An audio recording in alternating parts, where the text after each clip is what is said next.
Hello guys, আজকে একটা নিরামিষ তরকারি তোমাদের সঙ্গে শেয়ার করব। কারা কারা খেতে পছন্দ করো একটু জানিও তো। পুঁই মিটুলির তরকারি। আজকে একটু নিরামিষ করেই পুঁই মিটুলির তরকারিটা করেছিলাম।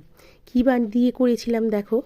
পুঁই মিটুলি, আলু, পেঁপে আর একটু ফুলকপি, তার সঙ্গে ছিল একটু পুঁইয়ের ডাঁটা দিয়ে তরকারিটা বানালাম। কিভাবে বানালাম, প্রথমে তেল গরম হতেই তার মধ্যে দিয়ে দিলাম 5 ফোড়ন, শুকনো লঙ্কা, তেজপাতা।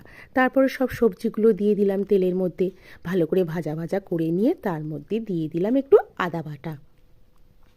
আদা বাটা দেওয়ার পর একটু হালকা করে জল দিয়ে দিয়েছিলাম যাতে না পুড়ে যায়। তারপরে একটু হলুদ, লঙ্কার গুঁড়ো, তারপরে ধনের গুঁড়ো, জিরের গুঁড়ো সব দিয়ে দিলাম, তার সঙ্গে একটু লবণ আর একটু স্বাদ মতো মিষ্টি।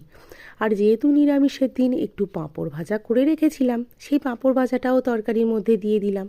খেতে খুব টেস্ট হয় জানো তো এই তরকারিটা। তারপরে এবার ঢাকা চাপা